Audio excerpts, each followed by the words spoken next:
buenas, bien tardes ya. Me imagino que están todos cansados. Y yo voy a hablar en español. Ella es mexicana, por eso está feliz. No sé si el resto está tan feliz como ella. Y aquí mi amigo que es colombiano. Bueno, espero que se entienda. Si no, hay traducción del portugués al español para que no haya problema. Así que si se quieren poner las cositas en la oreja, que con David estuvimos pensando cómo se llamaba y no lo descubrimos. No, nunca supimos. Pero esas cosas por supuesto para traducir. Va a haber traducción simultánea también al portugués y al inglés. Así que eso. Bueno, como ya yo soy profesor y me cuesta quedarme quieto cuando presento, entonces voy a salir de ahí. Yo soy profesor de historia, esa es mi formación inicial, antes de hacer todas esas otras cosas que dijeron, digamos, antes de hacer máster aquí. Yo soy profesor de historia y mi experiencia es en aula, y yo estuve en los dos lados también de vivir y sufrir las políticas curriculares. Y pasé un largo tiempo en la paradójica situación de diseñar el currículum y después tener que sufrirlo en la sala de clase y decir, bueno, ¿quién hizo esto? Era yo. Entonces, una situación un poco esquizofrénica tal vez, pero que me sirvió mucho y que es muy útil poder vivirla. Y ahora, bueno, lo que voy a contar es un poco una visión sobre lo que han sido los 20 años de políticas de desarrollo curricular en Chile. Y las palabras no son casuales, yo hablo de desarrollo curricular, no de historia del currículum, ni tampoco 20 años de currículum en Chile. Nosotros tenemos en Chile mismo una tradición de currículum único, de un currículum central desde el Estado antiguo, desde comienzos del siglo XX, ya por el 1919 nosotros ya teníamos un currículum que era dictado por el Estado y que con distintas formas, con distintos modelos, pero contábamos con un currículum que era el que se tenía que enseñar en las salas de clase. ¿Por qué hablo entonces de 20 años de desarrollo curricular y no hablar del siglo de desarrollo curricular de Chile, que viste mucho más, ¿verdad? Se ve mucho más elegante? Porque en realidad política de desarrollo curricular, entendida como un proceso de mejoramiento continuo del currículo escolar, solo esa idea se instaló en Chile en el año 1996. Entonces, para partir, voy a darles primero algunos datos. Esa línea amarilla que termina en verde que se ve ahí es Chile. Somos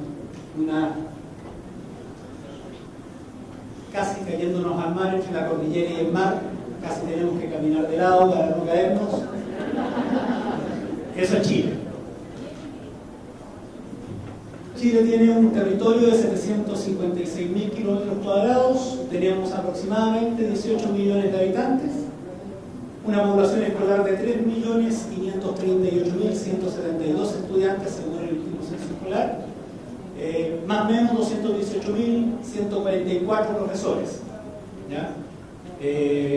Lo que da más o menos la educación básica nuestra es o ensino fundamental, ¿ya? Eso, la educación, nosotros diferenciamos entre educación básica y educación media. Entonces, en educación básica, o sea, en ensino fundamental tenemos aproximadamente una media de 20 profesores, 20 niños por profesor, 20 alumnos por profesor. Lo que como todas las medias es muy menos, ¿verdad? Porque en el sistema público eso se debe disparar a 30, 40 y en el sector privado deben ser 10. Hay un poeta chileno, no sé si lo conocen, que se llama Nicanor Parra, que tiene un poema muy breve que dice: hay dos panes, tú te comes dos, yo ninguno, consumo promedio un pan por persona. A eso un poco se refiere, ¿verdad? El gasto en educación en Chile para el año 2012 fue el 3,6% del PIB. Un 2,8% fue gastado por el sector público, por el Estado, y el 0,8% por el sector privado. Esa es la estructura que tiene el sistema educacional chileno. Una educación infantil entre los 4 y los 5 años, son 2 niveles de educación infantil que quedan fuera de la educación obligatoria. La educación obligatoria cubre 8 años de educación básica y 4 años de educación media. Y después la educación terciaria, que se divide en educación universitaria y formación técnica y profesional. Estamos en un proceso de cambio. En el año 2009 se estableció una nueva ley general de educación, una nueva ley marco para la educación, que establece nuevamente un cambio de secuencia y volvemos a los 6 años de educación del ciclo fundamental y 6 años de educación media, pero eso se supone que es a partir del 2017 y se está discutiendo en este minuto correrlo un poco más para evitar la cantidad de cambios que se están produciendo y que no se acumulen cambios de base en el sistema chileno. Tenemos la estructura de dependencia del sistema chileno, es esa. Públicos al 36,5%. ¿Cuál es la diferencia? Públicos son aquellos colegios financiados y administrados por instancias públicas, en este caso los municipios, ¿verdad? Particulares subvencionados, es decir, particulares subsidiadas, el 54,6%. Estas son escuelas que surgieron, son colegios que surgieron durante la década de los 80, en el marco de la reforma educacional de la dictadura militar, que estableció una categoría nueva que eran colegios privados, pero financiados con plata del Estado. Entonces el Estado pagaba a privados para que montaran su negocio educacional.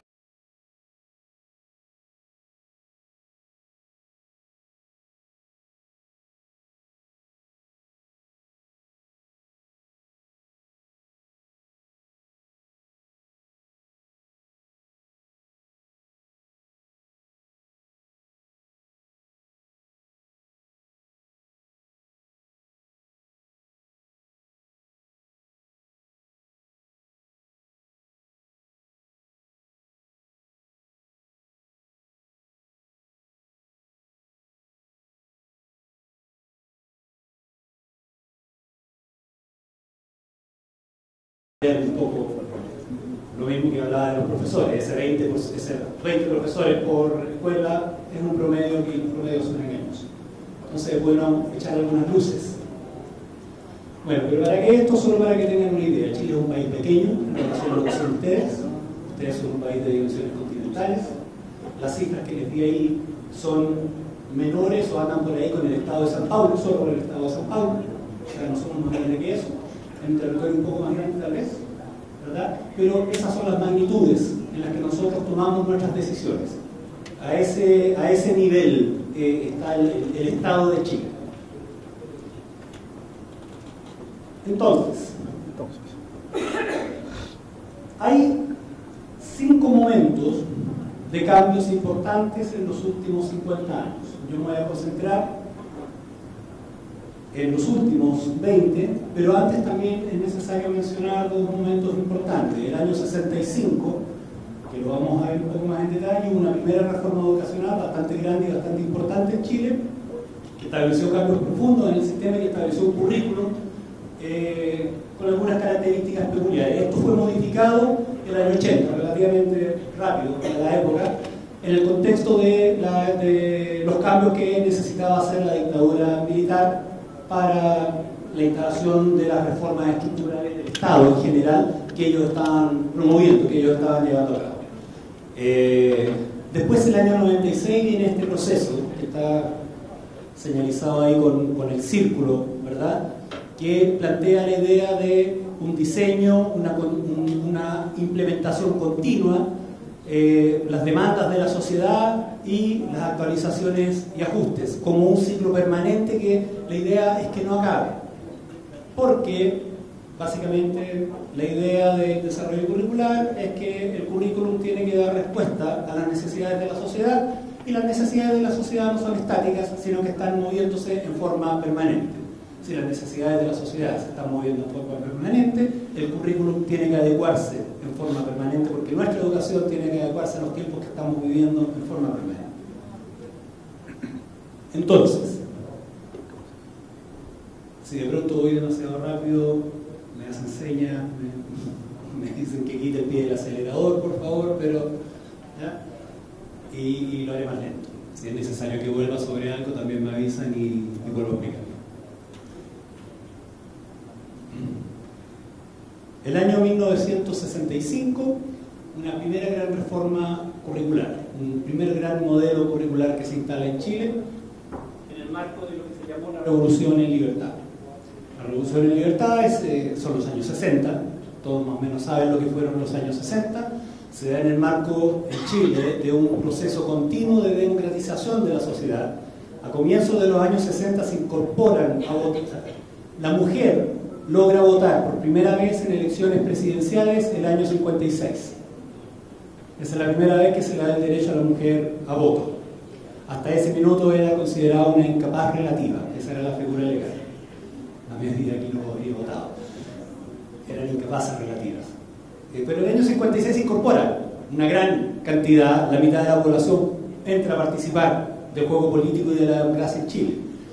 Pero no solo eso, sino que también a fines de los 50, comienzos de los 60, grandes masas de campesinos comienzan a participar en forma más libre y espontánea en las elecciones, porque se establecen controles sobre el cohecho. El cohecho era esto que el señor del fondo, de la Facenda, el gran señor de la Facenda, pegaba a todos sus peones, a todos sus trabajadores y los llevaba a votar, les entregaba el voto y ellos tenían que votar. Solo introducir en la urna que votaran por él, obvio. ¿Verdad? Él los mantenía al final, él les daba la tierra, les daba el dinero, entonces, ¿por qué más iban a votar? Bueno, aparecen leyes de control que controlan y entran a terminar con el cohecho. Y eso permite que grandes masas de campesinos también se introduzcan y comiencen a participar del juego político. En ese marco, a nivel internacional, está la Revolución Cubana, está la Guerra de Vietnam, estuvo la Guerra de Corea, está el mundo cambiando, modificándose. Pocos años después viene el mayo del 68, ¿verdad? Viene la primavera de Praga, el mismo año 68, o sea, el mundo está cambiando y en ese contexto se establece un gobierno de centro, no un gobierno de izquierda, mañana creo por lo de la Revolución de Libertad, establece un gobierno de centro, un gobierno del Partido Demócrata Cristiano, con el presidente Eduardo Frei, y ellos muy conscientes de la necesidad de introducir reformas que den cuenta de las transformaciones sociales para poder alinear el sistema educativo con el mundo que se está viviendo, introducen y comienzan un cambio de transformaciones profundas, un proceso de transformaciones profundas en la escuela. Se establece entonces esta reforma general de la educación escolar, se reestructura el sistema educacional. Antes era de 6 años y 6 años, porque eran solo 6 años de educación obligatoria. El Estado no daba cuenta de poder garantir más de 6 años de educación obligatoria. El año 65 se establecen 8 años de educación obligatoria y por ende se pasa a un ciclo de 8 años de educación básica. Y la educación media sigue siendo considerada un privilegio y queda fuera de la obligatoriedad, pero con 4 años, se reduce. Pero también se introduce algo que ya nos habló en el comienzo, la exposición de Yomar, ¿verdad? El tema del ensino de la educación profesional. Y se genera una modalidad de escuelas técnico-profesionales, se llama en Chile. Entonces existen las escuelas científicas humanistas y las escuelas técnico-profesionales en enseñanza media. O sea, aquellos estudiantes que podían financiar o que podían mantenerse dentro de la escuela sin tener que salir al mercado del trabajo y podían continuar 4 años más, la mayoría de los del sistema público estudiaban en escuelas técnico-profesionales, mientras las escuelas privadas eran científico-humanistas y estaban orientadas a la educación, a estudios superiores en la universidad. Todo eso pasa el año 65 y en ese contexto se establece una gran reforma curricular también, ¿verdad? Que impacta en la profesionalización de los profesores. Comienzan a reducirse las escuelas normalistas y se pasa la formación de los profesores a las universidades y comienza a adquirir una gran fuerza las facultades de educación al interior de las principales universidades del país. Y las escuelas normalistas comienzan cada vez a reducir más su protagonismo en la formación de los profesores. Eso dura hasta el año 1980. La dictadura en Chile comienza en el año 1973. Quedamos con un parlamento constituido por 4 personas durante 17 años. El poder legislativo eran 4 personas: el general en jefe de la policía, el almirante en jefe de la armada, de la marina, de los navales, el comandante en jefe de la fuerza aérea y y un delegado del comandante en jefe del ejército, porque el comandante en jefe del ejército era el presidente. Entonces el Poder Legislativo queda en manos de esas 4 personas y ellos deciden establecer esta reforma. No son ellos. Ellos con otros asesores que les dicen cómo hacer las cosas. O sea, no pensaban en estas cosas. Entonces, el marco político es la dictadura militar y la necesaria reforma estructural del Estado. Chile tenía que modernizarse en el contexto de lo que estaba viviendo. El estado de bienestar que existió en Chile hasta el año 73 colapsó y ellos comienzan un proceso de reformas estructurales que tienen que ver con remodelar, rediseñar el rol del Estado al interior de la sociedad y restablecer nuevas estructuras político-económicas que permitan la proyección del país hacia adelante. En ese contexto, la expansión de la matrícula escolar y la privatización de la educación pública. Un gran ícono de este proyecto, digamos, Chile, esto del año 80, Chile comenzó a instalar lo que se conoce así como, al principio no era despectivo, pero después fue despectivamente como los modelos neoliberales. Chile fue un gran laboratorio de las políticas neoliberales y comienza el tema de la privatización de la educación. ¿Qué significaba sacar del Estado las funciones tradicionales del Estado y traspasarlas al sector privado, un supuesto mejor gestor, un mejor administrador de estos servicios? Lo mismo pasó con la salud, ¿verdad? La salud y la educación, que eran los dos grandes bastiones del Estado, fueron sacados y se entregó a privatizar. Por eso se explican los números de antes, cuando les mostré que el 56% hoy en día de la matrícula funcionaba con platas del Estado, pero son gestionadas por privados. Eso fue aquí. Pero eso tuvo un efecto sumamente positivo. ¿Y qué es eso? Se expandió la matrícula. Cuando Chile llega aproximadamente al 100% de escolaridad en nivel básico, o sea, hasta 8º año básico, es durante la dictadura militar. Son ellos los que hacen la gran expansión de las escuelas. Aparecen escuelas en todas partes y se incorporan al proceso educativo una gran cantidad de niños que estaban fuera, ¿verdad? También crece en educación media. Y se crea cambian el currículum que se había hecho durante el gobierno del presidente Eduardo Frei, es abandonado, dejado de lado, y se crea un currículum centrado exclusivamente en la transmisión de conocimientos, con un fuerte énfasis en la formación del sentido de nación y la cohesión nacional. El currículum no aparecía mencionado en el currículum, que son 2 decretos, el decreto 300 y el 4002. Esos eran los 2 decretos que establecieron el currículum de la dictadura militar. Ni una vez aparecía mencionada la palabra democracia.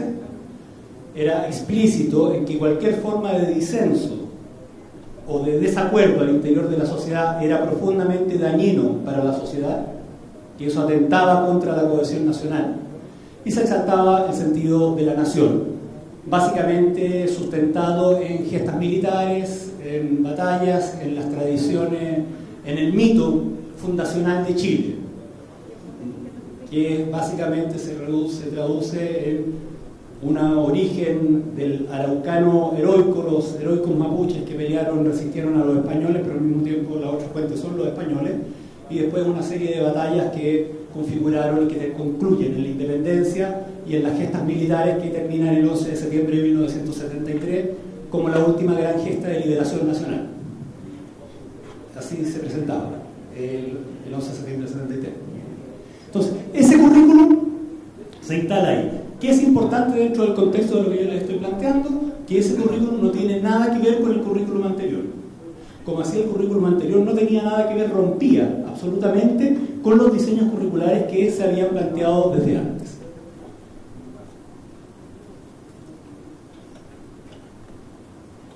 La reforma curricular de 1996. El año 1990 Chile, vía elecciones, retoma el sendero democrático, retoma la vida democrática, se reinstaura el Parlamento, se hace el traspaso de mando de el general Pinochet al presidente Erwin, que murió la semana pasada en Chile, no sé si alguien se enteró, el primer presidente democrático que tuvimos. Entonces, en el contexto de la recuperación de la democracia, claramente Chile se enfrentaba al dilema, bueno, ¿qué hacemos? ¿Cómo nos reinsertamos en el mundo? Chile estaba bastante aislado, ¿verdad? Entonces había que reinsertarse en un mundo, volver a ser parte de una comunidad internacional de la cual habíamos quedado un poco fuera. Entonces se genera la Comisión para la Modernización de la Educación.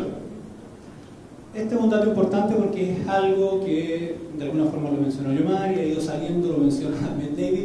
En Chile tomó esta forma, el pensar nuestra educación. Juntar una comisión que sea representativa de la sociedad o de las fuerzas vivas de la sociedad en ese momento y que permitiera pensar a todo el país, pensarse a futuro.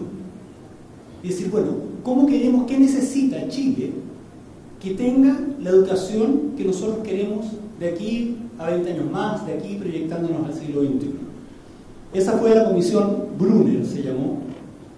Y bueno, esa comisión amplia con representantes de todas las fuerzas vivas de la sociedad y todos los personajes activos, hay que entenderlo en contexto. No había ningún representante de los sindicatos de profesores de Chile, no había ningún profesor en la comisión. Sí habían representantes de todas las fuerzas armadas en la comisión y del empresariado y eso. Sin embargo, de todas maneras, es un gran paso porque generó un precedente de una discusión colectiva donde el país fue capaz de pensarse a futuro para pensar la educación, ¿ya? Y eso fue sumamente importante. Las conclusiones de la Comisión Brunner aparecieron un poco antes de las conclusiones del informe de Loos. El informe de la educación encierra un tesoro, ¿verdad? Que también fue pensando cómo la UNESCO generó este proceso internacional de discusión y reflexión para pensar la educación del siglo XXI, con conclusiones bastante coincidentes. Entonces es un poco también esta educación para el siglo XXI, se refiere un poco a eso. Entonces era bastante congruente los objetivos que se trazan, ambas. Y se establece un proceso de transformación del sistema educativo, de transformación educativa de Chile, que va a tener dos pilares. Por una parte, la jornada escolar completa, lo que ustedes conocen, lo que acá se llama educación en tiempo integral, ¿verdad? Y por otra parte, la reforma curricular, que iban de la mano. La idea, cuando se pensó ambos procesos como congruentes, como confluyentes. Tenían que vincularse, tenían que desarrollarse juntos. Porque la idea de la jornada escolar completa no era solo tener más horas de clase por tener más horas de clase, sino que esas horas de clase tuvieran un norte, se orientaran también a algo que quedaba establecido finalmente en los objetivos de aprendizaje que establecía el currículum nacional. Comienza a desarrollarse entonces la reforma curricular y se establecen estos focos, estas líneas. Una primera gran transformación se orienta al aprendizaje. El currículum nacional del año 96, que fue el año 96 el de educación básica, ensino fundamental, y el año 98 apareció el de ensino medio, y se enfoca, se orienta hacia el aprendizaje. Esto que a nosotros nos puede parecer súper obvio, no era así porque antes la educación estaba, y los currículos principalmente estaban centrados en la enseñanza. O sea, lo importante era qué era lo que el profesor enseñaba y no qué era lo que el estudiante aprendía. También Yomar nos habló en la mañana de eso, David nos habló de eso, creo que Ilona en su taller también habló de eso, la idea del foco en el aprendizaje. Y a tal punto, esto no es trivial, que hoy día estamos desarrollando una nueva vuelta de tuerca al tema del proceso de desarrollo curricular en Chile, y uno de los ejes es cómo hacer entender al sistema que el foco está en el aprendizaje y no en la enseñanza. O sea, han pasado 20 años y seguimos tratando de que eso se entienda, en qué se traduce en la concreta. No que lo creamos, todos estamos de acuerdo, y aquí vamos a estar todos de acuerdo, pero si lo comenzamos a conversar y a ver, a hilar fino de qué se trata eso, vamos a ver que tiene aristas que no quedan tan claras. Un currículum que tenía que ser para la vida. ¿Y qué quiere decir eso? Eso no son de esas frases bonitas de las que está llena la educación, ¿verdad? Un currículum para la vida. Que todos seamos felices. No era esa la idea. La idea de un currículum para la vida es un currículum que no está centrado necesariamente en la consecución de estudios superiores, sino que está pensado en que los estudiantes lo que adquieren, lo que les van a adquirir durante todo su proceso de carrera escolar, les sea útil una vez terminado su proceso educativo para desenvolverse en cualquier área que ellos se quieran desenvolver, ya sea continuando sus estudios superiores o incorporándose al mundo del trabajo, ¿verdad? Entonces la idea del currículum para la vida es un currículum que se significa al final en la vida cotidiana de las personas y que se realiza también en la vida cotidiana de las personas. Se establecieron los objetivos transversales. Esto fue porque el 11 de marzo, el 10 de marzo del año 1990, la dictadura del gobierno de Pinochet dictó la Ley Orgánica Constitucional de Enseñanza, la Ley Marco de la Educación. Y como una ley marco en Chile, la Ley Orgánica Constitucional es una ley que se llama de quórum calificado, quiere decir que se necesitan más o menos 3/4 del Congreso para poder modificarla. En esa ley marco se establecía una estructura. ¿Por qué es importante que haya sido el 10 de marzo del año 90? Porque el 11 de marzo del año 90 se cambió el gobierno. O sea, un día antes, rápidamente, un día antes de que se viviera el traspaso de mando de presidente, ellos se preocuparon de dejar esto amarrado, que esto ficara bien armadito y que no fuera a moverse, ¿verdad? Que no fuera fácil por lo menos moverse. Y esa estableció la estructura del currículum. Esa ley decía que el currículum tenía que establecer objetivos fundamentales y contenidos mínimos obligatorios. Así. Entonces, ya que el año 96, 95, 96, cuando se comienza a trabajar, a pensar en el desarrollo curricular, había una estructura que era mandataria, tenía que tener objetivos fundamentales y contenidos mínimos, y eso no dejaba mucha cabida a esta idea del currículum para la vida ni enfocado en la aprendizaje. Se buscó, bueno, ¿qué hacemos? Y se inventó una categoría que fuera congruente con esa categoría que imponía la ley, y se les introdujeron estos objetivos fundamentales transversales, que son los transdisciplinares, que son los transcurriculares, como ustedes lo quieran llamar, y que eran las definiciones más valóricas y actitudinales de la formación, del proceso formativo de los estudiantes. Eso se hizo a través principalmente de esa categoría, y por eso es relevante tenerla ahí. Y la ley también se estableció el año 96 la idea de la libertad en la implementación curricular. Existía un currículum. La ley establece que se tiene que normar unos objetivos fundamentales y contenidos mínimos obligatorios que tienen que ser enseñados en todo el país.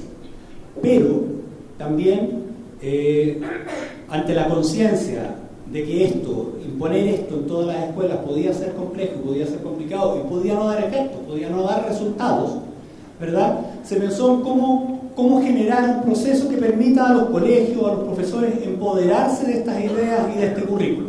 Y se generó esta combinación que establecía que los objetivos fundamentales se construían centralmente por el Estado, pero que las escuelas tenían libertad para desarrollar sus propios programas de estudio. El programa de estudio era el plan de gestión pedagógica del currículo. Esos son los planes de estudio en Chile. Entonces, se establecía un currículum central y unas escuelas que tenían y una gestión pedagógica que quedaba descentralizada y era factible que se realizara en las escuelas. Ahora, para aquellas escuelas que no generaran, que no desarrollaran sus propios programas de estudio, el Ministerio tenía que ofrecer un programa de estudio. Entonces el Ministerio tuvo que hacer programas de estudio para todos.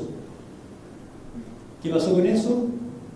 Que la idea de la libertad curricular vía implementación pedagógica libre se acabó porque todos los colegios, la gran mayoría de los colegios, asumieron que los programas de estudio que entregaba el Ministerio de Educación. Entonces asumieron eso, y todos trabajaban, aproximadamente el 90% del sistema escolar en Chile trabajaba con los programas de estudio del Ministerio de Educación. Entonces teníamos un sistema altamente centralizado, donde se establecía el objetivo curricular, pero no solo eso, sino que en la práctica también se establecía la implementación pedagógica del currículo desde el centro del Estado. Y Chile, si bien es un país pequeño, como les mostré al comienzo, también es un país bastante diverso.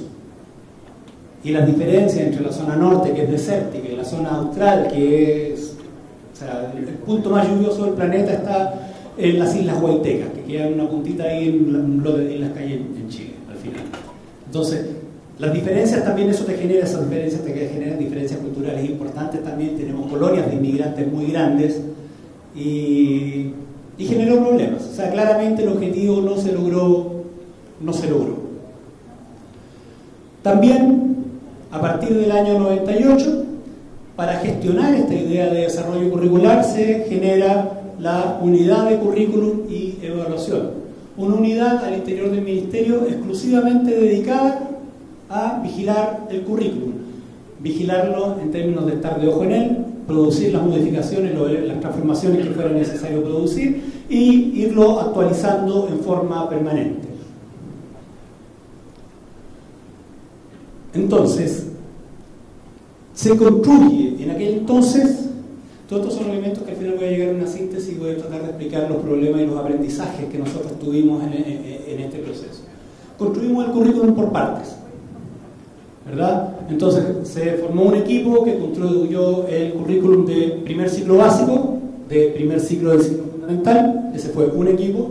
Otro equipo construía el currículum de segundo ciclo básico, del ciclo fundamental, y un tercer equipo construía el currículum de ensino medio, ¿verdad? Y esto separado, multiplicado por, bueno, sobre todo el segundo ciclo básico y el ensino medio, multiplicado por todas las disciplinas. Todas las disciplinas tenían cada una sus equipos ahí trabajando y desarrollando eso. El año 98, el primer currículum, el del año 96, no contó con consulta alguna. Sin embargo, ya después de esa experiencia, ya se hace un primer aprendizaje y el año 98 se realiza una consulta previa. Y se pregunta qué tendría que estar en el currículum de enseñanza media. A los profesores, principalmente, a la comunidad educativa. Pero es una primera consulta previa para poder construir un currículum nacional que fuera más significativo y que diera cuenta de las necesidades del sistema. El diseño curricular entonces contaba con unos objetivos fundamentales y contenidos mínimos como estructura, donde la categoría mandante, la categoría principal, eran los objetivos fundamentales. Era ahí donde se establecía el aprendizaje que los estudiantes tenían que lograr, y los contenidos mínimos eran aquellos conocimientos que permitirían vehiculizar o realizar ese objetivo fundamental. O sea, había una relación de jerarquía en la estructura curricular. Además de eso, se establecían lo que les explicaba antes, los objetivos fundamentales transversales, entonces formación ética, crecimiento, autoafirmación personal y persona y su entorno. Y en enseñanza media se agregaban los de tecnologías de la información, como otro objetivo transversal que tenía que ser desarrollado por todas las disciplinas. La arquitectura era más o menos esta. Esos son los objetivos fundamentales, eso era lo que había que lograr. Y acá habían las herramientas, los instrumentos, que son los contenidos mínimos con los que había que desarrollar esos objetivos fundamentales. Pero lo importante, esa era la categoría mandante. Para la implementación de este currículum, bueno, está el tema de los programas de estudio, y se establece también una política de textos escolares, que es muy parecida a la política de textos escolares de ustedes, ¿verdad? A la ley del texto didáctico, ¿cómo se llama? Del libro didáctico, al Programa Nacional del Libro Didáctico, eso. PNLD. Era muy parecido. El Estado, también normado por la Constitución del año 1980, también tuvo una nueva Constitución. El Estado no puede producir textos escolares, entonces tiene que licitarlos al sector privado. El sector privado presenta y el Estado selecciona y distribuye. Esa es la política y la idea es que los textos acompañaran la implementación de los programas de estudio. Esa es un poco la lógica. ¿Qué deben aprender los estudiantes? Se establece en el currículum. Ese es el currículum de educación básica y ese es el currículum de educación media. Nosotros también teníamos nuestro libro verde, Yomar. Ese es el de media. También era más o menos grande. El de básica era más pequeñito. Entonces, eso. De ahí venían los programas de estudio para cada una de las asignaturas y cada uno de los niveles de enseñanza. Cada nivel tenía un programa de estudio que era la propuesta didáctica de implementar, de concretar en la sala de clases los objetivos fundamentales que estaban planteados en el currículo. Entonces, eran el instrumento intermedio entre el currículo, la sala de clases y los estudiantes. Y a partir de esa línea se suponía que se lograban los aprendizajes. Aquí estaban los textos de estudio acompañando la implementación de los programas de estudio, entonces era una secuencia lineal. En ese momento se pensó así y así se desarrolló. Y llegó el ajuste curricular, pasaron 9 años, pasaron no más, 12 años, pero pasaron 10 años en realidad, porque en 2006 se comenzó a preparar ese ajuste curricular. ¿Qué aconteció con eso? Que es muy difícil. Chile tiene una tradición legalista muy grande. Entonces tenemos la idea, nosotros pensamos que cuando algo es ley, se obedece. Entonces se hace la ley y se tiene que acatar. Entonces nosotros estábamos convencidos en el Ministerio que por haber hecho una ley que establecía unos objetivos fundamentales que eran mandantes y existían unos contenidos mínimos que eran importantes pero secundarios en relación al objetivo fundamental, ya todos los profesores automáticamente iban a entender de qué se trataba, iban a acatar la ley, iban a tener que actuar así, y entonces el traslado, el desplazamiento del proceso de enseñanza al aprendizaje era sumamente fácil y sumamente natural. Error, porque eso no aconteció. Corría el año 2006 y los profesores no veían los objetivos fundamentales. El profesor llegaba, se acercaba y decía, bueno, ¿qué tengo que enseñar? Miraba este libro, ese que les mostré antes, decía, bueno, ¿qué tengo que enseñar? Y se iba a esta categoría. Aquí estaba lo que él reconocía como lo que él tenía que enseñar. Jamás vieron esa categoría. Entonces la idea esta del traspaso de la enseñanza al aprendizaje no se realizó, no funcionó, y pasaron 10 años en los que una estructura curricular que se definió no operó en la sala de clases y los profesores siguieron funcionando y trabajando desde sus prácticas tradicionales, desde lo que ellos conocían y estaban acostumbrados a hacer, y eso se situaba ahí, ¿verdad? Entonces, ante eso y ante una serie de evidencias que ahora les voy a contar, se comenzó a pensar en darle una vuelta de tuerca, hacer un ajuste de este instrumento curricular porque no estaba funcionando, o sea, no estaba dando resultados. Era así de simple. Llevábamos 10 años trabajando en algo de lo cual yo era cómplice, y a esta altura así cómplice, y no funcionaba, porque además todos nos odiaban ya, porque nadie entendía nada. Entonces era compleja, era una situación muy, muy compleja. Entonces, existían requerimientos de ajustes por parte de los sectores sociales y educacionales. La sociedad seguía cambiando. Estábamos entrando, estábamos en el año 2000, no sé si se acuerdan todas las discusiones con respecto al tema de pensar el siglo XXI, que cómo era lo que venía. O sea, había una presión y una conciencia. Lo más importante, había una conciencia de que el mundo estaba cambiando y que la sociedad estaba cambiando y que por ende nosotros también teníamos que cambiar. Estábamos como metidos en medio de esa burbuja o de esa ebullición de que estaban las cosas cambiando y no sabíamos mucho para dónde, ahora tampoco sabemos, pero estamos más tranquilos, o sea, ya sabemos que están cambiando y no nos preocupa tanto. En esa época era como muy preocupante, ¿verdad? Entonces, había una serie de demandas, requerimientos de ajuste por parte de los actores sociales y educacionales. La educación no estaba dando cuenta de nuestras necesidades y no estaba funcionando lo que se había diseñado. Transformaciones en el sistema escolar y la sociedad que se experimentan. El año 2006 se establece la educación obligatoria para los 12 años de la educación básica de ustedes. Entonces, desde el primer año básico hasta el cuarto medio nuestro, era obligatorio y el Estado tenía que garantir la permanencia de los chicos en la escuela en todo el ciclo escolar.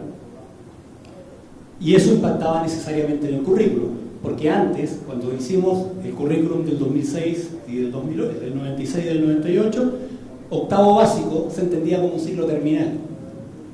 Ahí se acababa la educación para muchos niños, porque como enseñanza media no era obligatorio. Octavo básico era un ciclo de salida, y muchos chicos salían al mundo del trabajo, entonces había que garantizar de alguna forma que en ese proceso, que el octavo básico fuera un primer ciclo donde tuviéramos en alguna medida garantizada esta idea de la educación para la vida, ¿verdad? O sea, todas esas altas expectativas que nos habíamos trazado en el currículum teníamos que de alguna forma concentrarlas ahí. Esta transformación y la obligatoriedad hasta cuarto medio nos permitía descomprimir el currículum y podíamos pausar el proceso y generar más oportunidades con un tiempo más largo, mayores oportunidades de aprendizaje. Y los problemas detectados en la implementación curricular, que es un poco lo que les contaba, que la implementación curricular no había funcionado, básicamente. No se entendían las categorías, los profesores, al mirar los contenidos mínimos, se llamaban así, contenidos mínimos, y no mirar los objetivos fundamentales, obviamente esos contenidos se les volvían en contenidos máximos, porque era imposible abarcarlos todos, ¿verdad? Porque, por ejemplo, entre los contenidos mínimos en historia, aparecía que toda historia universal se basaba entre séptimo y octavo básico, ¿verdad? Desde el fuego hasta la Segunda Guerra Mundial, así, ¡pum!, en 2 años toda la historia universal. Entonces los profes, acostumbrados a pasar la historia como la habían pasado siempre, leían eso sin mirar el objetivo fundamental y decían, bueno, esto es imposible, ¿no? O sea, ¿quién puede pasar eso? Ahora, el currículum es una selección. Y así como es imposible pasar toda la historia universal en 2 años, también es imposible pasar los 200 años de la historia de la modernidad en 1 año. O sea, porque hay una selección, necesariamente hay una selección. Entonces, esa selección se entiende y se comprende solo en la medida que se veía qué quería uno que aconteciera con el niño. El ejemplo más concreto era, decía, historia de Grecia, contenido mínimo. Entonces el profesor comenzaba con los Pisistratia, las tiranías, la república, monarquía, y contaba todo el cuento de Atenas. Si se iba al objetivo fundamental, se daba cuenta que lo que era de Grecia era el surgimiento de la democracia ateniense y la importancia de esos procesos en el mundo actual. Se le reducía bastante, pero no miraban el objetivo, sino que se quedaban en que decía Grecia. Ese fue un problema feroz que se tuvo con la implementación curricular. Y también el problema con la implementación y el desarrollo de los objetivos transversales, que siempre están presentes, que todos sabemos que están ahí, pero que nadie sabe qué hacer con ellos, y cuando le preguntan si lo está pasando, ahí los profes repasan y dicen, sí lo pasé porque hice tal cosa y eso sirve para tal. O sea, justificamos más el objetivo transversal que realmente preocuparnos de que sea un aprendizaje a lograr por los estudiantes, ¿verdad? Entonces, la idea del ajuste del 2009 fue reducir la extensión del currículum, que fuera más acotado, dejar más claras las expectativas de aprendizaje, fortalecer la formación ciudadana, que era un tema que quedaba también débil, y la necesidad de ajuste de la política de desenvolvimiento curricular, producto de un consejo asesor presidencial. Hubo un elemento importante que tiene que ver con esto. Este es un estudio que se hizo en el año 2006 para alimentar el proceso, que dice las habilidades, qué es lo que se está evaluando en las salas de clases en el año 2006. Si se hubiera estado evaluando lo que prescribía el currículum, estas cifras tendrían que haber sido totalmente diferentes, donde ese 1,1 debería haber sido ese 89,7, acá podría haber estado, bueno, no sé, bastante más, y el gerenciamiento de información debería haber sido no más del 30-40%, ¿verdad? Pero ¿qué acontecía en las salas de clases? Era esto. O sea, el foco estaba en la transmisión de conocimientos, no en el desenvolvimiento de capacidades, de habilidades, de competencias y todo eso que hemos estado hablando ahora. Y ese fue un elemento sumamente importante para entender qué era lo que teníamos que hacer y hacia dónde teníamos que impulsar el proceso curricular. Y lo más importante, que nos dejaba absolutamente claro el fracaso rotundo que habíamos tenido en la implementación del currículum. Una pequeña ventana, el currículum se implementó no desde el currículum. A los profesores nunca se les dio a conocer el currículum, los objetivos fundamentales ni las categorías centrales del currículum. Lo que hicimos con los profesores fue mostrarles los programas de estudio.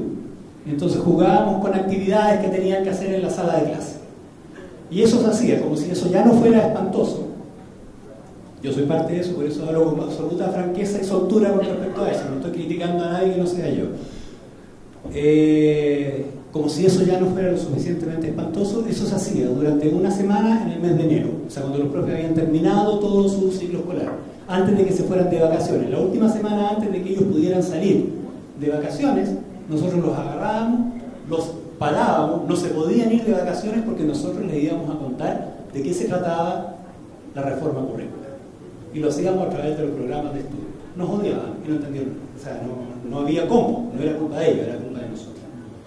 Y de ahí este es el resultado. Si hicieran un estudio acá en Brasil, quizás se encontrarían con cosas similares. ¿Qué se evalúa en las salas de aula? Es sumamente importante porque te dice qué es lo que está valorando el profesor del currículum que está implementando. ¿Cómo está entendiendo él el currículum? ¿Verdad? Entonces, ¿está evaluando si se aprendió o no se aprendió? ¿O está evaluando si se desarrolló alguna competencia? ¿Se está evaluando memoria? ¿O se está evaluando el desarrollo de habilidades, de aptitudes, de algunos valores? El diseño curricular entonces se mantuvo la estructura, porque como les explicaba, la estructura estaba instalada en la ley, y era una ley marco que era muy difícil de cambiar. Entonces se mantenían los objetivos fundamentales y los contenidos mínimos. Este era otro punto importante que les quería resaltar y que tiene que ver con lo que están pidiendo ustedes también con las bases curriculares, que ha salido aquí, que lo mencionó Yomar. Se establece una secuencia curricular única desde el primer año básico hasta cuarto medio.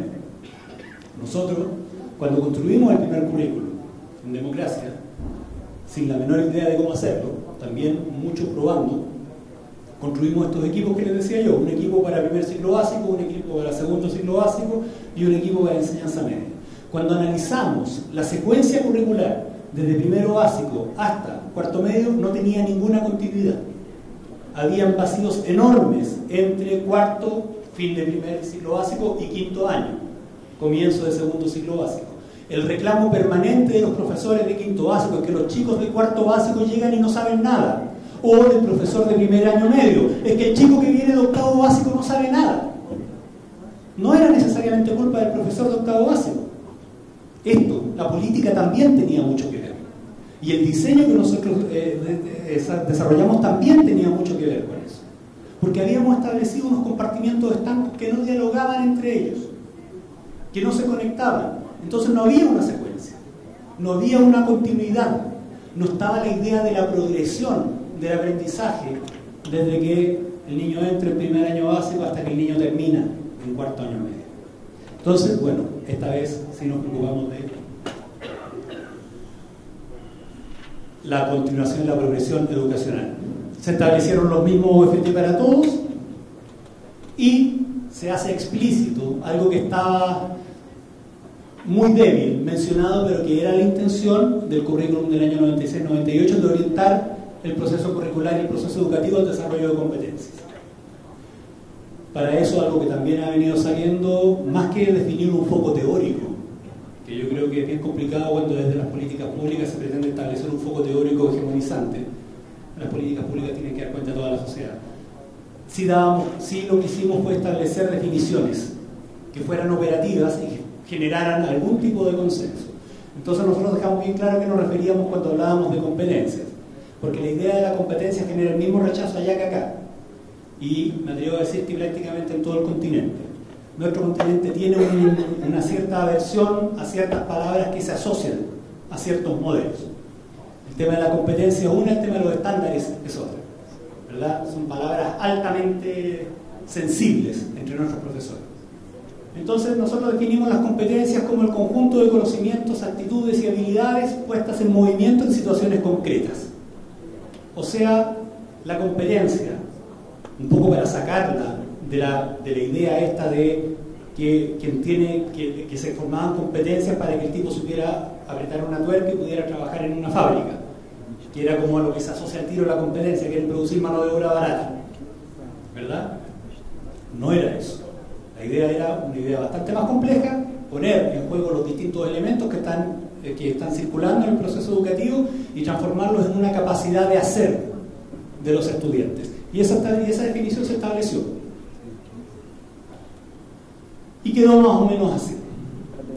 Estos son los objetivos fundamentales, donde se visibilizaban, se establecía al lado los objetivos fundamentales transversales y cómo a través de ese objetivo fundamental se podían trabajar también esos otros objetivos transversales. O sea, se trataba de mostrar un poco el tema de la transversalidad, de que los objetivos también había que lograrlos y trabajarlos, etc. Los contenidos mínimos quedaban más delimitados en su prosa, en el relato, y se establecían, y eran menores que lo que había antes, digamos, habilidades de pensamiento científico, se orientaban a las habilidades también, el contenido. Entonces la idea era tratar de llevar toda el agua hacia en un carril que fuera funcional, que fuera coherente con los principios que se declaraban en el documento curricular de la política pública. Se establecieron nuevos instrumentos curriculares, y uno de esos fueron los mapas de progreso del aprendizaje, que fue un instrumento sumamente importante y valorado por los profesores después de la primera resistencia férrea que tuvimos de los profesores para esto. Estos antes originalmente se llamaron estándares de contenido. Graso error. Los profesores se enteraron que estábamos haciendo estándares de contenido y estábamos homogeneizando todo, estábamos haciéndolo todo mal, éramos agentes del imperialismo, ¿verdad? Que la CIA nos estaba pagando y todo eso. Pero no, desarrollamos un proceso sumamente grande y un esfuerzo sumamente diferente a lo que se había hecho antes de comunicación. Primero le cambiamos el nombre, a nosotros no nos importaba si se llamaban estándares, si se llamaba mapas, si se llamaba como se llamaba, o sea, lo importante era el instrumento, valorar el instrumento en sí. Le pusimos mapas de desarrollo del aprendizaje, que fue básicamente definir la idea del estándar, que es un mapa de desarrollo del aprendizaje, una cosa que va, cómo va circulando, cómo se va formando el aprendizaje a lo largo de la carrera escolar. Entonces fue por extensión y desarrollamos un proceso de consulta y de difusión sumamente fuerte, sumamente importante, donde trabajamos con muchos profesores y recorrimos todo el país hablando con los profesores, generando talleres que no necesariamente eran cortos, no era como una jornada de esta, eran como 3 jornadas de esta donde se trabajaban, se hacían ejercicios, se hicieron pilotaje. Se desarrolló un proceso sumamente importante de consulta y de difusión, y eso fue altamente valorizado por los profesores, y este instrumento fue rápidamente adoptado por los profesores para su trabajo, a pesar de que podía ser entendido como una carga más y que generaba rechazo. Sin embargo, entendieron la utilidad y lo tomaron y comenzaron a trabajar. Es un instrumento que les servía tanto para la evaluación como para la planificación de su trabajo. Entonces el círculo que daba, se establecía un ciclo diferente, ya no era esta bajada lineal, sino que por fin lográbamos entender y cristalizar un poco esta idea, o sea, avanzar un poco más en esta idea de desarrollo curricular, que se acerca bastante más a un círculo que a una línea que tiene una punta y un fin, ¿verdad? Entonces establecimos esta rueda, donde a partir de la definición curricular se definía unas ciertas estrategias que se esperaba fueran coherentes con los objetivos que se estaban planteando. No toda didáctica es coherente con cualquier objetivo curricular, ¿verdad? Se le aportaban a los profesores unos mapas de progreso para poder observar el desarrollo o el éxito, si estaba funcionando su estrategia didáctica o no, y en el centro de esa rueda quedaba el aprendizaje. Y esto comenzó a funcionar, y comenzó a funcionar bastante bien, rápidamente, porque esto era el año 2009, se liberan casi todos los mapas de progreso, los profesores comienzan a utilizarlos, y el año 2009 hay elecciones, y lo que decía Yomar también, el nuevo gobierno de turno, ¿verdad?, decide que es el momento de comenzar de nuevo. Entonces se establecía, a propósito de una ley en la cual participamos también, que era la ley del año 2009, que establecía una nueva ley marco. El año 2009 recién, después del año 90, pasaron 19 años, en los que por fin se logra generar el consenso para cambiar una ley que todos coincidían que era una camisa de fuerza para el desarrollo educativo. El año 2009 se establece una nueva ley de consenso entre todos los actores políticos. En el Parlamento se vota y se aprueba, que tiene cosas que nos gustan y cosas que no nos gustan, pero establecía en el plano curricular, establecía nuevas categorías, como que ordenaba el asunto. Y la idea era, esa ley del 2009 tenía un cronograma de implementación que iba hasta el año 2020, más o menos. Las nuevas autoridades decidieron cambiar ese cronograma de implementación y apurarlo al año 2011.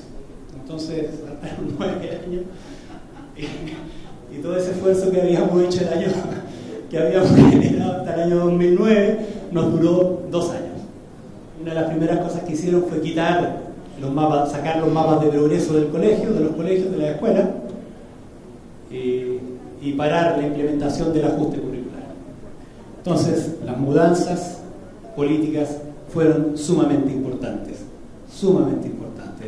El sistema educativo es un sistema absolutamente vulnerable a los cambios de gobierno, y el currículo es especialmente vulnerable porque es un escenario de lucha política muy grande, muy grande. Entonces, bueno, y esto marcado por las diferentes visiones con respecto al proceso educativo que tenían las nuevas autoridades en relación a las autoridades anteriores. Entonces la idea del diseño curricular, el nuevo diseño curricular, fusiona los objetivos fundamentales y los contenidos mínimos, estableciendo una sola estructura que son los objetivos de aprendizaje.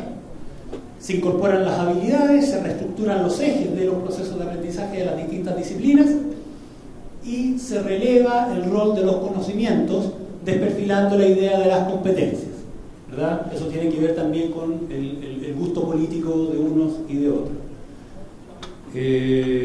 Se vuelve un currículum orientado a la adquisición de conocimiento, muy orientado, y esto declaré por las orientaciones teóricas de Hirsch, de la Universidad de Texas, norteamericano, que plantea esta idea ¿verdad?, de que hay ciertos conocimientos que son los que son relevantes de enseñar y que eso es lo que hace la diferencia, más allá de las competencias o las habilidades de lo que pueden hacer los niños. Hay ciertos conocimientos y el currículum tiene por ende que transmitir conocimiento. Yo personalmente creo que eso era súper válido en el siglo XIX.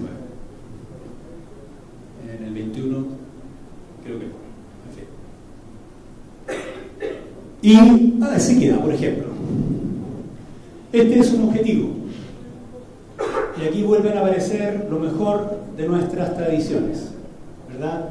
Chilenidad pura. Dice, explicar los múltiples antecedentes de la independencia de las colonias americanas, reconocer que la independencia de Chile marca un proceso continental, explicar el desarrollo del proceso de independencia de Chile. Todo eso son batallas, ¿ya? Son los militares chilenos peleando contra los militares españoles, puras guerras. A base de retrocesos de la causa patriótica, la celebración del Cabildo Abierto del 1810, aquí miren, Primera Junta Nacional, las batallas de Rancagua, Chacabuco y Maipú, la declaración de la independencia, escribir algunos ritos y procesos de la organización de la República. Es generar nación, reconstruir el mito nacional. Chile, país heredero de las mejores, de los valientes araucanos y de la aristocracia castellano-vasca. ¿Quién sabe qué es eso? Pero somos descendientes de eso, seguro. Ese es el giro que dio. Entonces, a pesar de todo el esfuerzo aquí, esto se hizo desde la unidad de currículum y evaluación, de esa que fue creada para garantizar la continuidad de los procesos de desarrollo curricular, de que no se produjeran cambios drásticos, que la idea era facilitar la apropiación de parte de los profesores.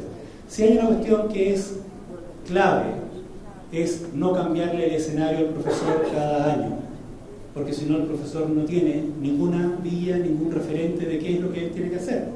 Al no tener guía, el profe hace lo que él aprendió a hacer en la universidad o lo que hicieron sus profesores con él cuando estaban en el colegio. Recurre a sus prácticas tradicionales. Entonces el currículum cumple la guía de mostrar que me quedan 15 minutos. No, el currículum cumple la misión de trabajar en la orientación del profesor, de mostrarle las metas al profesor, hacia dónde quiere caminar la sociedad. La sociedad en la que el profesor enseña no es la sociedad en la que él se educó, por ende los procesos son distintos, ¿verdad?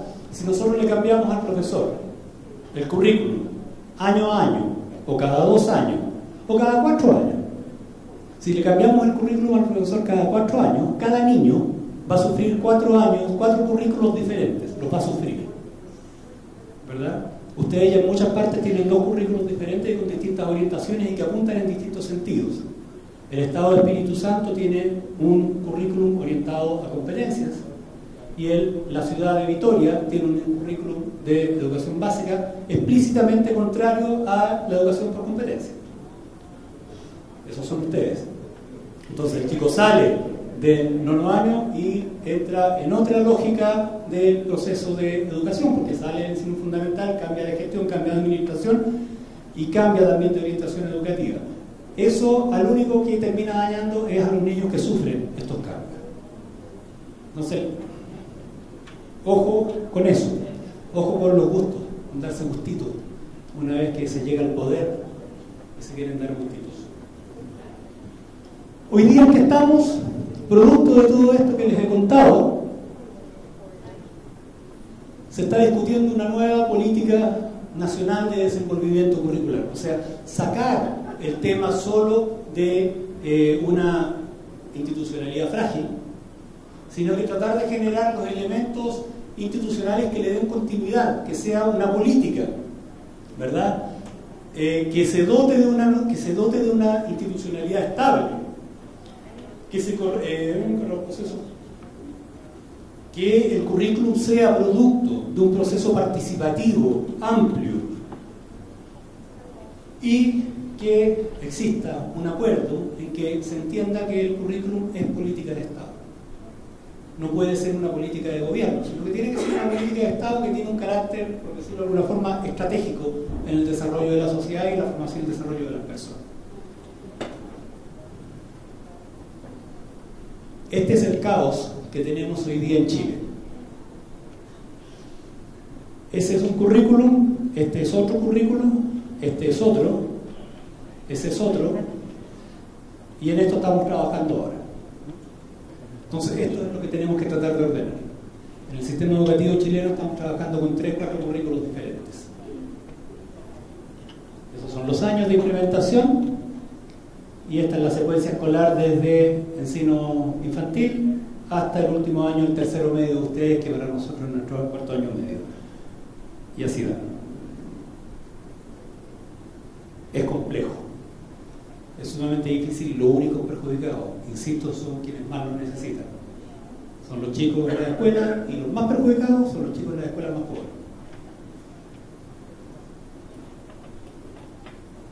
Se desarrolló un proceso de discusión con participación de diferentes sectores sociales, se generó una mesa amplia para discutir esta idea de generar una política nacional de desarrollo curricular que permitiera generar un consenso. Tuvieron representantes del empresariado, hubo representantes de los sindicatos de profesores, representantes de los pueblos indígenas, hicimos conferencias, seminarios internacionales dando a conocer distintas experiencias.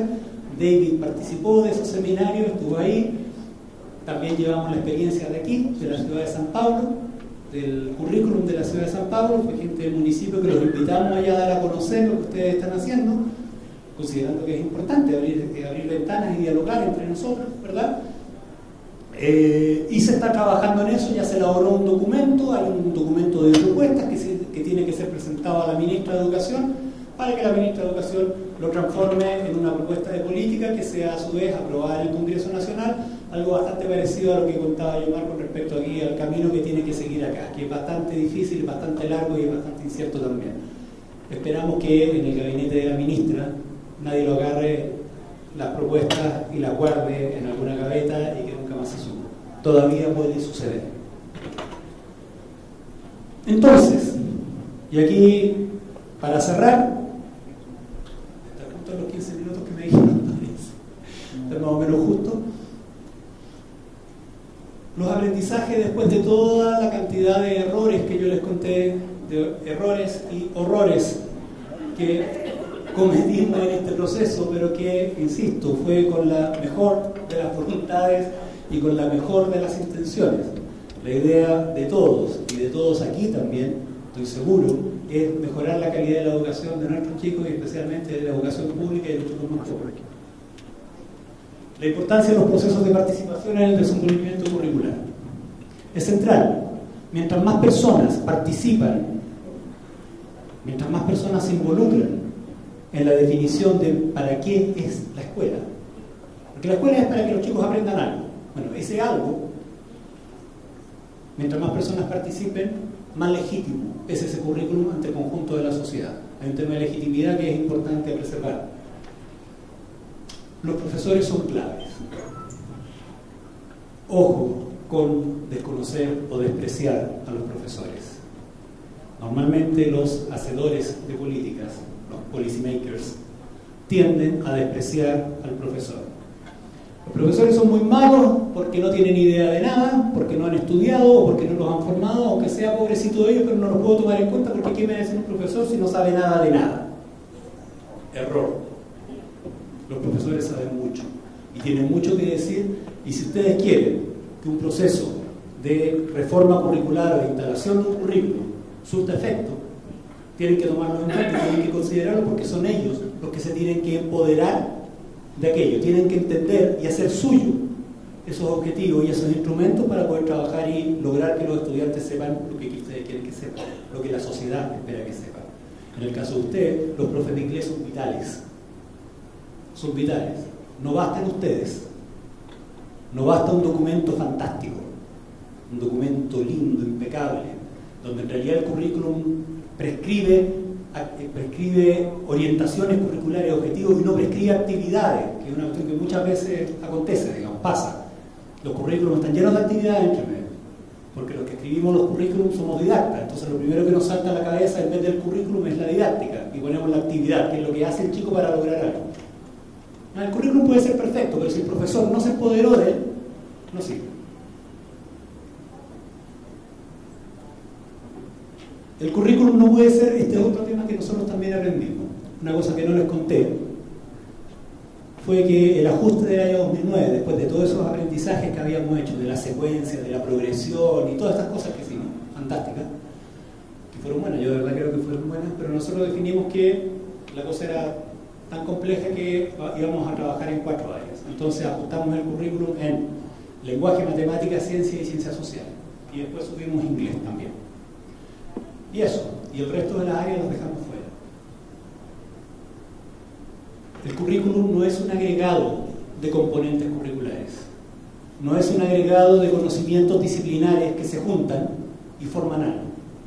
El currículo es un conjunto en el que cada una de sus piezas aporta algo a esa persona que nosotros queremos formar. Si sacamos artes, eso queda cojo. Si inflamos lenguaje para quitar, y tenemos por ende que quitar sociales o arte, eso también va a quedar deforme. No es la persona. Entonces, las cosas tienen una proporción y son todas indispensables. Y el currículum hay que mirarlo como un conjunto. ¿Qué es lo que nos interesa del currículum? El producto del currículum. Lo que tenemos al final, que es el estudiante, que es la persona que estamos formando.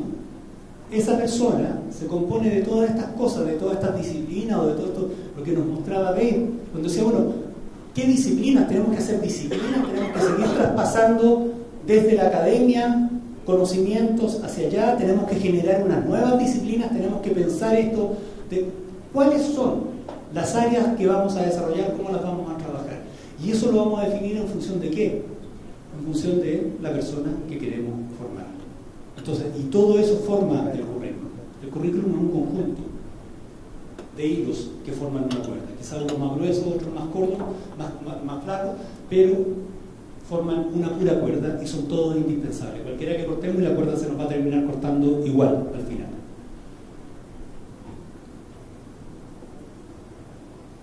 El currículum es un elemento central para la equidad. En países como los nuestros, si no tenemos, y yo creo que nuestro amigo de Colombia nos puede también dar clases al respecto, cuando dejamos los currículums al libre albedrío de las escuelas, las inequidades que se producen entre aquellas escuelas que tienen una buena capacidad de desarrollo curricular y aquellas que no cuentan con la capacidad de desarrollo curricular son enormes. O sea, la ausencia de un currículo nacional y de garantizar un proceso de aprendizaje